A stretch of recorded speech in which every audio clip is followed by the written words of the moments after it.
नमस्कार दोस्तों, आपका अवध मैथ्स हाउस क्लास में स्वागत है।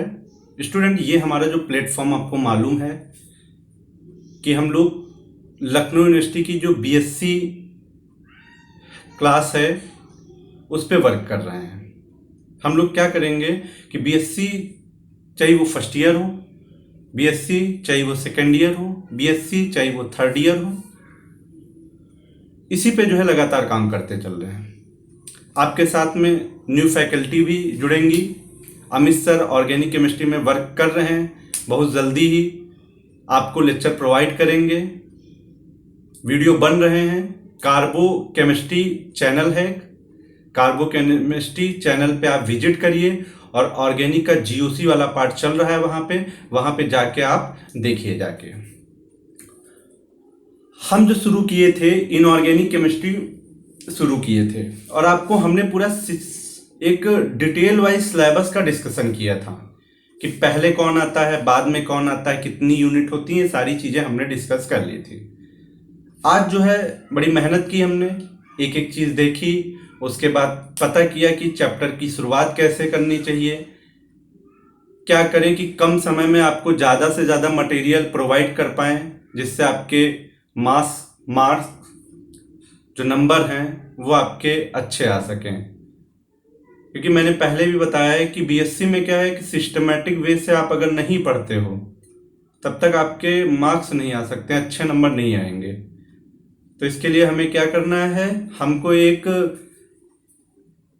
सही और सिस्टमेटिक तरीके से पढ़ाई करनी है, शेड्यूल्डेड पढ़ाई करनी है कि कब क्या क्या पढ़ेंगे, कैसे पढ़ाई करेंगे, वो चीज़ें देखनी है।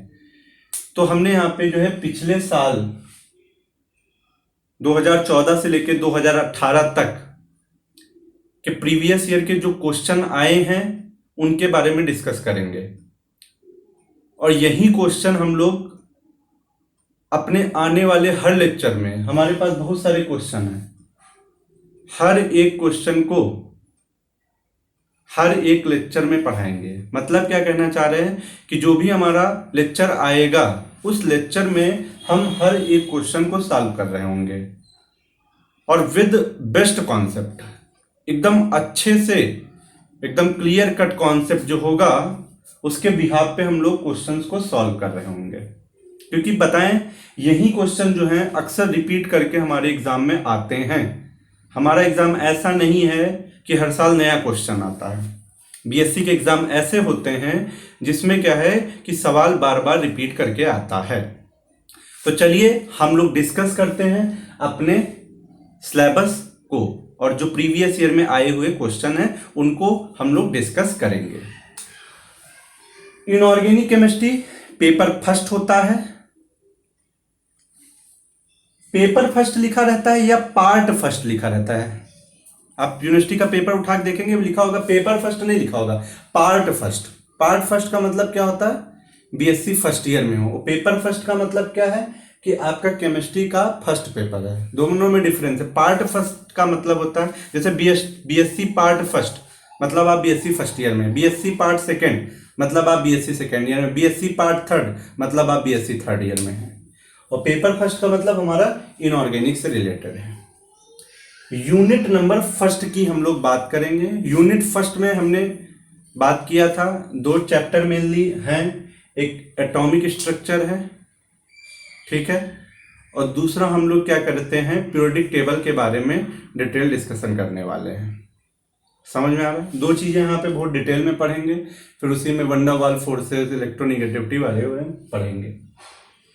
एटॉमिक स्ट्रक्चर में जो भी सवाल आए, देखो एक चीज बताता हूं मैं, जैसे यूनिट आप जब पढ़ोगे, आप आंसर उठा के देखोगे तो एक यूनिट में दो क्वेश्चन होते हैं जिनमें से एक क्वेश्चन आपको सॉल्व करना होता है। एक यूनिट में दो क्वेश्चन होते हैं जिनमें आपको एक सवाल को सॉल्व करना होता है।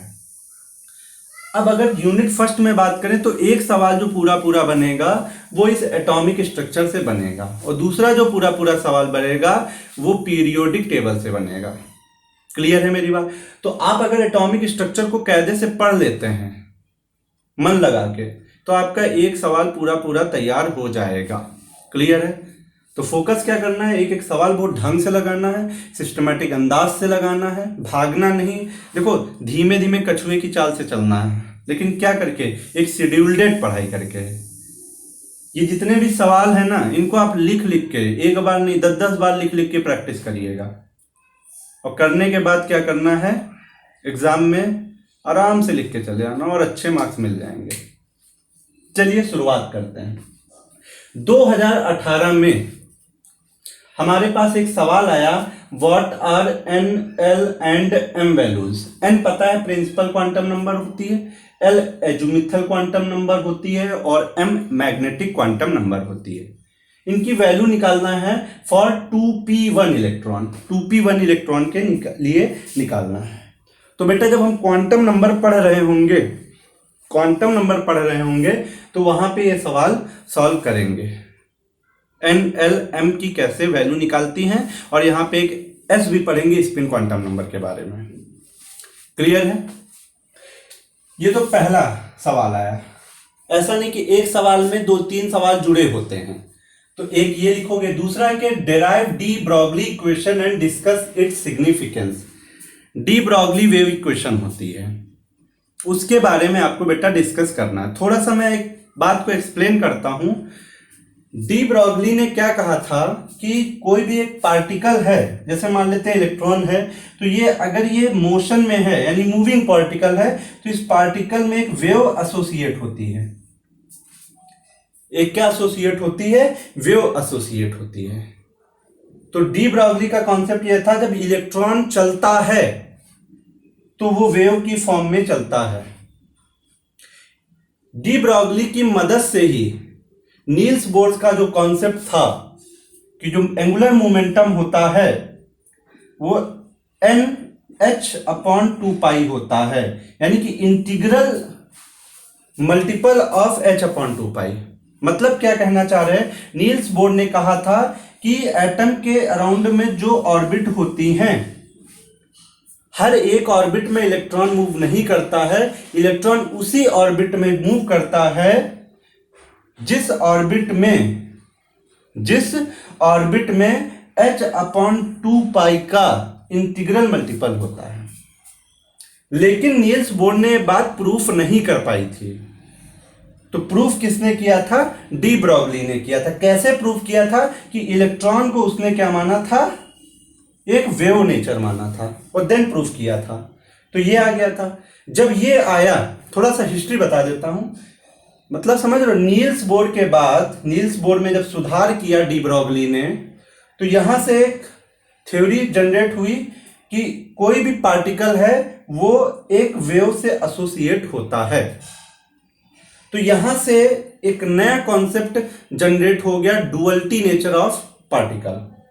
अब इससे पता चला कि यहां से यहां पे एक फंक्शन निकला, वेव फंक्शन जनरेट हुआ। जब ये वेव फंक्शन जनरेट हुआ तो हमारे पास क्या जनरेट हो गया?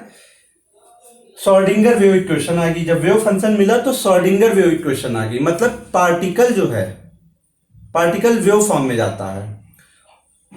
क्लियर हो रहा है? तो जो साइन होगा ये क्या होगा? एनर्जी और मास से रिलेट करेगा, एनर्जी और मास से रिलेट करेगा किसी भी पार्टिकल की। तो जब आपका श्रोडिंगर वेव इक्वेशन आई तो उसके बाद क्या हुआ? श्रोडिंगर वेव इक्वेशन के अराउंड में ही क्वांटम केमिस्ट्री घूमती रहती है। क्लियर हुआ? तो शुरुआत की बात करें कि बहुत सारे एटॉमिक मॉडल आए एटम को बताने के लिए, एटम को एक्सप्लेन करने के लिए। एक बार आपने सुना होगा थॉमसन पुलिंग मॉडल। जब ये फेल हुआ तो रदरफोर्ड आए, रदरफोर्ड फेल हुए तो नील्स बोर आए, नील्स बोर फेल हुए तो हमने बताया कि यहाँ पे डी ब्रॉगली साहब आ गए। डी ब्रॉगली में जो कमियां रह गई थी वो श्रोडिंगर वेव इक्वेशन ने पूरी कर दिया। श्रोडिंगर वेव इक्वेशन से क्वांटम केमिस्ट्री जनरेट हो गई। तो ये जो सीक्वेंस है उसको हम पढ़ेंगे। यानी कि मैं बताना चाहता हूं कि यहाँ पे वेव के बारे में पढ़ना है। ये आपकी डी ब्रॉगली ने मैटर वेव की खोज की थी। डी ब्रॉगली ने किसकी खोज की थी? मैटर वेव की खोज की थी। तो हमने जो आपको सीक्वेंस बताया है, इस सीक्वेंस के अकॉर्डिंग हमें काम करना है। तो आपको एक टारगेट देते हैं कि आप घर पे क्या करिए, वेव के बारे में डिटेल से पढ़िए कि वेव में मैटर वेव क्या होती है, मैकेनिकल वेव क्या होती, इलेक्ट्रोमैग्नेटिक वेव क्या होती, तीन वेव के बारे में आप पढ़िएगा। ये आपका होमवर्क मैं दे रहा हूं, हालांकि मैं एक एक चीज पढ़ाऊंगा। तो डी ब्रॉगली इक्वेशन को हम लोग डिस्कस करेंगे और इसके सिग्निफिकेंस क्या हैं। जैसे हमने एक सिग्निफिकेंस यही बताया आपको, डी ब्रॉगली ने ही नील्स बोर की ये प्रॉब्लम को सॉल्व किया था। अब आगे आओ, दूसरा अगला क्वेश्चन इसी में है। ये 2018 का यूनिट फर्स्ट में एक सवाल है पूरा। इसी में देखो पहला ये हो गया, ये हो गया, फिर ये calculate uncertainty of an electron. हमने बताया कि वेव जो होता है इलेक्ट्रॉन वेव फॉर्म में चलता है, तो इसमें क्या होता है, मोमेंटम भी होता है और हर जगह हर बार पोजीशन भी चेंज होती है। तो यही चीज कहानी है, calculate uncertainty of an electron if certainty of its position 10⁻⁻19 metre and Planck constant this. Electron का मास दिया हुआ है, प्लॉन्क कांस्टेंट दिया है। मतलब क्या है, हीजनबर्ग अनसर्टेनिटी प्रिंसिपल के बारे में हमें पढ़ना है। देखो ये चैप्टर आपका इंटरमीडिएट से रिलेट करता है, आप इसको खुद शुरुआत कर सकते हो। लॉकडाउन है तो आप घर पे इंटर की किताब उठाइए और उसको ढंग से पढ़िए, मजा आ जाएगी। एक एक बात मैं देखो सवाल लिख दिया हूं, आप इन सवालों का आंसर बुक से ढूंढिए, इन सवालों का आप बुक से आंसर ढूंढिए। इसमें एक सवाल आता है, what are the significance of sine. Sine हमने बताया कि वेव फंक्शन हुआ था और साइन स्क्वायर, ठीक है। देखो प्रोबेबिलिटी फैक्टर वर्क करने लगेंगे, प्रोबेबल डेंसिटी निकालेंगे, तो प्रोबेबल डेंसिटी वगैरह में प्रोबेबल डेंसिटी क्या बताएगी कि कितने रीजन में इलेक्ट्रॉन डेंसिटी ज्यादा है, कितने रीजन में इलेक्ट्रॉन डेंसिटी कम है। क्योंकि यहां से कॉन्सेप्ट जनरेट हुआ था एक डी ब्रॉगली वेव इक्वेशन आने के बाद कि ऑर्बिट नहीं होती, जैसे नील्स बोर ने कहा था इलेक्ट्रॉन ऑर्बिट में घूमते हैं, नहीं, जब वेव फॉर्म आ गया तो वो ऑर्बिटल बन गया था। ऑर्बिटल का मतलब क्या होता है कि रीजन होता है पूरा, जहां पे इलेक्ट्रॉन डेंसिटी की जो पाए जाने की प्रोबेबिलिटी है वो मैक्सिमम हुआ करती है। तो दोनों में डिफरेंस है, ऑर्बिट और ऑर्बिटल में डिफरेंस है, क्लियर है। ऑर्बिटल जो आया है वो क्वांटम से आया है और ऑर्बिट ये नील्स बोर ने बताया था। तो ये चीजें हैं जो हमें डिस्कस करनी है, डिस्कस करेंगे। साइन एंड साइन स्क्वायर बहुत ज्यादा इंपॉर्टेंट है, हर बार एग्जाम में आता। अब तक कम से कम 3-4 बार आ चुका है, अब तक 3-4 बार आ ही चुका है। 2014 से लेकर 2018 तक हर बार आता है सवाल, तो बहुत ज्यादा इंपॉर्टेंट है। साइन और साइन स्क्वायर का सिग्निफिकेंस होता है क्या। हालांकि इसका कोई सिग्निफिकेंस नहीं है, जो काम होता है वो इसी से होता है। अब आगे देखो, ये देखो यहां पे आया, तो 2018 में पूरा सवाल था ये, सीखेंगे, करेंगे, एक एक सवाल लगाएंगे। अभी आपको हमने सवाल दिया है, इनका बुक से आंसर ढूंढिए, उनको लिखने की प्रैक्टिस करिए। चलिए आगे देखता हूं, 2017 की बात करें। 2017 में क्या, डेराइव श्रोडिंगर वेव इक्वेशन। फिर आगे वही श्रोडिंगर वेव इक्वेशन पढ़नी है। श्रोडिंगर वेव इक्वेशन कब पढ़ेंगे, जब हम लोग डी ब्रॉगली वेव इक्वेशन पढ़ लेंगे, तो उसके बाद में श्रोडिंगर वेव इक्वेशन बनेगी। क्योंकि यही था कि बताया था कि मूविंग इलेक्ट्रॉन, डी ब्रॉगली ने कहा था मूविंग इलेक्ट्रॉन जो होता है वो वेव से एसोसिएट होता है। तो यहां से एक साइन फंक्शन मिला, वेव फंक्शन जिसे बोलते हैं। इसी को देखते हुए श्रोडिंगर ने एक वेव इक्वेशन निकाली जिसे हम लोग मैटर वेव इक्वेशन बोल रहे थे, ठीक है। तो derive Schrodinger wave equation and explain the terms used in it, explain the significance of sign. देखो फिर सवाल आ गया, जब वेव फंक्शन पढ़ रहे होंगे तो उसमें मास क्या है, एम क्या होता है, ई क्या है, वी क्या है, वो सारी चीजें हमें पढ़नी है। किस डायरेक्शन में मूव हो रहा है, ये सारी चीजें हमें पढ़नी है। उसकी सिग्निफिकेंस क्या होते हैं, प्रूफ भी करना है श्रोडिंगर वेव इक्वेशन को। 2017 में सवाल आया, what do you understand by radial and angular wave function.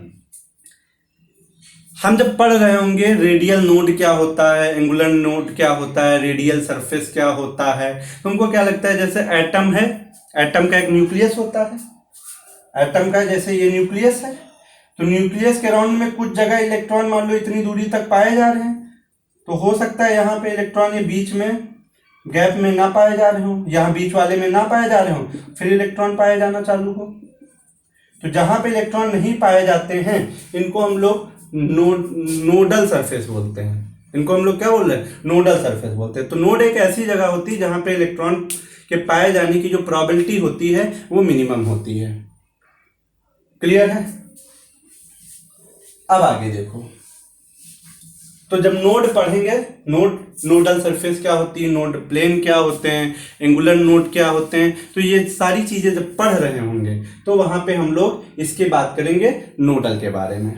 आगे देखो, 2017 में इतना पार्ट आया, आराम से कर सकते हो यार। हम कह रहे हैं कि इन सवालों को आप 2-4 बार लिख लिख के प्रैक्टिस करिए, क्योंकि आना यही है सवाल, बहुत ज्यादा नहीं पढ़ने की जरूरत होती। आप 10 बार लिख के प्रैक्टिस करिए, एग्जाम में आना है बिल्कुल तो लिख के चला आएगा, बस लिख दो, छाप दो आंसर, बढ़िया मार्क्स मिलेंगे। चलो आगे बढ़ते हैं। 2016 में क्या हुआ, with the help of the radial probability density, probable density होती है उनके बिहाफ पे, for 4s 4p 4d 4f orbitals हैं, एक्सप्लेन द पेनिट्रेटिंग पावर। देखो बहुत बढ़िया पार्ट है, पेनिट्रेशन बहुत ज्यादा इंपॉर्टेंट है। कैसे पेनिट्रेशन की वजह से सील्डिंग इफेक्ट जनरेट होता है वो हमें देखना है। मतलब क्या है, देखो बहुत डिटेल में जाएंगे, बहुत मजा आएगी कि न्यूक्लियस के सराउंडिंग में कितनी इलेक्ट्रॉन डेंसिटी आ रही है, ज्यादा इलेक्ट्रॉन डेंसिटी आ रही, कम इलेक्ट्रॉन डेंसिटी आ रही है, ठीक है। ये सारी चीजें वहां पे देखनी है। पेनिट्रेटिंग पावर और सील्डिंग इफेक्ट बहुत इंपॉर्टेंट है, इतना ज्यादा इंपॉर्टेंट है मैं बता नहीं सकता हूं। पूरी इनऑर्गेनिक केमिस्ट्री में गेम खेलता रहेगा, तो इसलिए इसको बहुत डिटेल में पढ़ेंगे। कैलकुलेशन भी स्क्रीनिंग इफेक्ट की, उसको हम लोग देखेंगे, पढ़ेंगे बहुत कायदे से। आप यूट्यूब में डालिए स्क्रीनिंग इफेक्ट, बहुत सारे लेक्चर आ जाएंगे। हम आपके लिए क्यों हैं, क्योंकि हम आपको एक सिस्टमैटिक वे में, रेगुलर वे में हर एक पार्ट बताने वाले, कैसे एग्जाम में पूछा जाएगा। Give 3 difference between matter wave, देखो आगे वही मैटर वेव का मतलब डी ब्रॉगली वाली वेव एंड इलेक्ट्रोमैग्नेटिक वेव। हम इस सवाल को कराएंगे, पहले लेक्चर में हमारा यही सवाल आएगा, तो आप पढ़ के आना। देखो कैसे पढ़ोगे, थोड़ा सा वेव के बारे में जानो कि आखिरकार वेव क्या होती है, लॉन्गिट्यूडिनल वेव क्या होती है, ट्रांसवर्सल वेव क्या होती है, यानी कि मैकेनिकल वेव के बारे में सीखो। 3 टाइप की वेव जनरली होती हैं, एक मैकेनिकल वेव होती है, एक इलेक्ट्रोमैग्नेटिक वेव होती है, एक मैटर वेव होती है। तीनों में डिफरेंस पहले पता करिए क्लियर, बहुत अच्छे से। अगर इस सवाल को लिखाने बैठे तो 5 मिनट लगेगा, 5 मिनट, विद इन 5 मिनट में यह सवाल सॉल्व हो जाएगा। लेकिन क्या सही होगा? नहीं, आपको पीछे का क्राइटेरिया पढ़ना पड़ेगा। आखिरकार वेव क्या होती है, कैसे वेव क्या करती है, इंफॉर्मेशंस को एक प्लेस से दूसरे प्लेस तक पहुंचाती है, ठीक है। यानी कि एक प्लेस से दूसरे प्लेस तक एनर्जी को कैसे पहुंचाती है विदाउट ट्रांसफर ऑफ मास, कैसे करती है वो देखना है। कहां पे? मैकेनिकल वेव में। इलेक्ट्रोमैग्नेटिक वेव पढ़ना है कि कैसे स्पार्क होते हैं, जब चार्ज जो है स्पार्किंग कराई जाती है चार्ज की मदद से, यानी कि चार्ज के ऑसिलेशन से जो जनरेट होती है इलेक्ट्रोमैग्नेटिक वेव। कैसे? हर्ट्ज का एक्सपेरिमेंट देखिए आप, कैसे किया था उन्होंने इलेक्ट्रोमैग्नेटिक वेव, पढ़िए आप उसको, बहुत कम शब्दों में आप लिख सकते हो इलेक्ट्रोमैग्नेटिक वेव और मैटर वेव में डिफरेंस, ठीक है। 2-4 शब्द लिखाने तो 2 सेकंड में लिखा दूं, अभी लिखा दूं बोलो तो, तीन ही पॉइंट तो लिखने हैं, लेकिन फायदा कुछ नहीं, क्योंकि आपको वेव के बारे में ही नहीं पता आखिरकार वेव क्या होती है, तो मजा नहीं आएगी। तो आप एक एक चीज को क्राइटेरिया वाइज बहुत बढ़िया से पढ़िए। हम नेक्स्ट लेक्चर में जो लेके आएंगे कम से कम 35-40 मिनट का, उसमें यही डिस्कस करेंगे वेव क्या होती है, इलेक्ट्रोमैग्नेटिक वेव, मैटर वेव में क्या डिफरेंस है, सारी चीजें सीखेंगे। चलिए आगे बढ़ते हैं।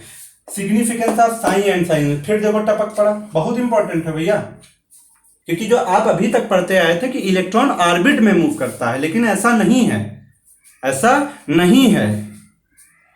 इलेक्ट्रॉन क्या करता है, इलेक्ट्रॉन डेंसिटी के फॉर्म में पाया जाता है। जब से क्वांटम मैकेनिक्स आई है तो यहां पे फिक्स नहीं है कि एक ही ऑर्बिट में घूम रहा होगा इलेक्ट्रॉन, यहां प्रोबेबिलिटी चलती है, यहां प्रोबेबिलिटी चलती है कि किस रीजन में, इतने रीजन में इलेक्ट्रॉन के पाए जाने की संभावना ज्यादा है, कितने रीजन में कम है, ये सारी चीजें पढ़ेंगे।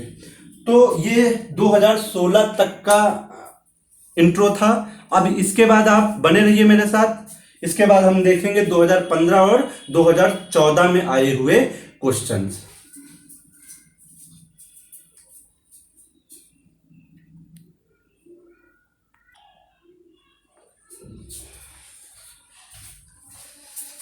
तो आपके सामने अब जो एनालिसिस रखा हुआ है वो 2015 और 2014 का है। 2015 में एक सवाल पूछा गया है कि right short note on the following, थोड़े थोड़े शब्द लिखनी है, थोड़ी थोड़ी अंग्रेजी लिखनी है। क्या लिखना है? पहला सवाल है डुअल नेचर ऑफ इलेक्ट्रॉन, यानी कि डी ब्रॉगली जो वेव होती है मैटर वेव होती है, मैटर वेव की इक्वेशन डिराइव करनी है और उसके कैरेक्टरिस्टिक्स लिख लेने हैं, नंबर मिल जाएगा। Physical significance of sign and sine square, ये तो भैया लंगूर जैसा सवाल है। जैसे होता नहीं था कि पहले कन्या कन्या खिलाई जाती थी, लंगूर बिना बुलाए पहुंच जाते थे ना, तो कहते थे लंगूर आ गए, बिन बुलाए मेहमान है। ये तो हर बार चले आते, मतलब फिक्स है, आना ही आना है।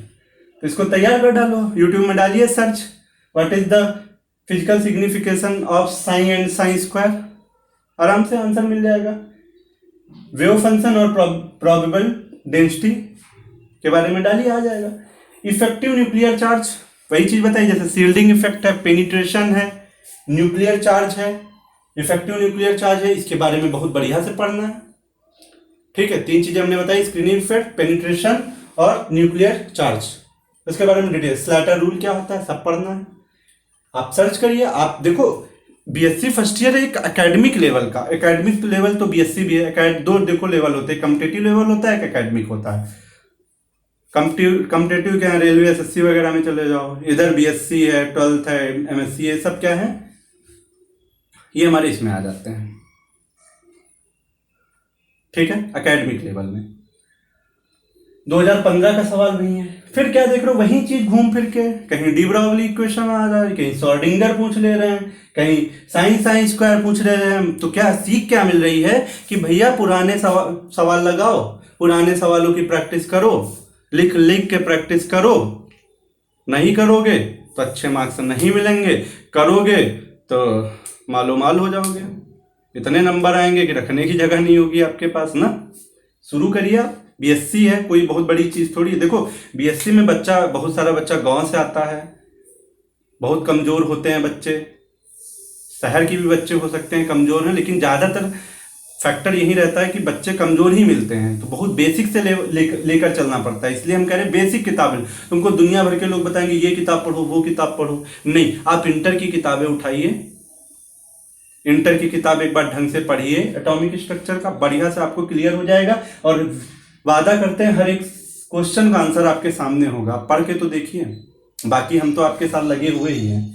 2014 में क्या आया, राइट शॉर्ट नोट्स ऑन, फिर शॉर्ट नोट्स लिखने आए, क्या है, तीन चीजें दी। श्रोडिंगर वेव इक्वेशन देखो पहले भी बार पूछी जा चुकी है, कोई नई चीज है नहीं, बस जरूरत है, इसी को कहते हैं एनालिसिस करना, कि आप एनालिसिस करिए आखिरकार पहले क्या पूछा जा रहा है और कितनी बार कौन सा सवाल आ रहा है, तो आपका आंसर क्या मिल रहा है कि सर वही सवाल जो है बार बार रिपीट हो रहे हैं। तो वही जब सवाल रिपीट हो रहे हैं तो वही सवाल प्रैक्टिस भी करना चाहिए। सिग्निफिकेशन, फिर वही लंगूर चला है मेरा, इसको तो चैन नहीं है, सुकून नहीं है भैया, एग्जाम में आना है। जैसे 12th में नहीं होता था, कबीर तुलसी बिहारी इनसे बोर्ड परीक्षा हारी, वही वाला हाल है। तो बीएससी फर्स्ट ईयर में साइन एंड साइन स्क्वायर से तो हारे हैं, ये तो आता ही आता है। देखो कंपलसरी में पूछ लिया जाएगा या यूनिट में पूछ लिया जाएगा, पूछा जरूर जाएगा। अगला shapes of SP and D orbit, बहुत इंपॉर्टेंट है, इतना ज्यादा इंपॉर्टेंट है मैं कल्पना नहीं कर सकता हूँ, कल्पना नहीं कर सकता हूँ, इतना ज्यादा इंपॉर्टेंट है, गजब का इंपॉर्टेंट है, बहुत मसाला है इसके अंदर। एसपीडी ऑर्बिटल का जो शेप है इसमें गजब का मसाला है, गजब का, बता नहीं सकते हैं कितना मसाला है। इतना मसाला है किसकी मदद से हम क्या है, देखो ये चैप्टर अगर नहीं ढंग से पढ़ोगे तो आपको केमिकल बॉन्डिंग नहीं समझ में आएगा। ये बेसिक पार्ट में बता रहा हूं, जैसे शील्डिंग इफेक्ट हुआ, न्यूक्लियर चार्ज हुआ, पेनिट्रेशन हुआ, शेप्स ऑफ sp-d ऑर्बिटल हुए, एनर्जी लेवल में कितना डिफरेंस होता है, n में कितना है, p में कितना, d में, तो ये सारी चीजें, एनर्जी लेवल का जो डिफरेंस है, ये सब चीजें नहीं सीखोगे तो आपको बॉन्डिंग नहीं समझ में आएगी, कैसे कोई बॉन्ड बनता है, MOT नहीं समझ में आएगी, VBT नहीं समझ में आएगी, VSC पर नहीं समझ में आएगा, वैलेंशियल इलेक्ट्रॉन पेयर रिपल्सन थ्योरी नहीं समझ में आएगी। तो ये सारी चीजें तब समझ में आएगी जब आप एटॉमिक स्ट्रक्चर को बहुत बेहतरीन तरीके से खत्म करेंगे। तो आपके सामने कुछ सवाल थे जो मैंने रखे, पिछले साल में आए हुए थे। अब आपका काम है, ये आपकी जिम्मेवारी बनती है कि आप क्या करें, बुक उठाएं और इन सवालों को सर्च करें, यूट्यूब में देखें, भर भर के देखिए, आपके पास पूरा समय है। हालांकि एडमिशन तो हो ही रहे हैं, कुछ कॉलेजेस में बच्चों ने एडमिशन ले लिया है तो उनको पढ़ना भी चाहिए। देखिए, कहीं जाने की जरूरत नहीं है, अब तो आज की डेट में हर चीज़ मौजूद है। लेकिन हम यही बार बार कहेंगे, किताब से प्यार करो। बुक से अच्छा कोई नहीं हो सकता है, कोई ज्ञान नहीं दे सकता। देखो, जो यूट्यूब में पढ़ोगे कुछ समय के लिए याद रहती हैं, फिर भूल जाती हैं बातें। लेकिन बुक को, अगर एक बुक को बहुत ढंग से पढ़ लिया तो विश्वास मानो कभी आप भूलोगे नहीं, और बुक संभाल के रखिएगा, वो हमेशा रिवीजन के काम में आएगी। तो आपका होमवर्क क्या है? 12th की किताब उठाइए, एटॉमिक स्ट्रक्चर पे जाइए और उसको अंतिम चरण की ओर ले जाइए, खत्म कर दीजिए। तो जो मेरा काम था मैंने पूरा कर दिया, आपका होमवर्क है, आप करिए। मेरे साथ अवध मैथ्स हाउस में बने रहने के लिए धन्यवाद।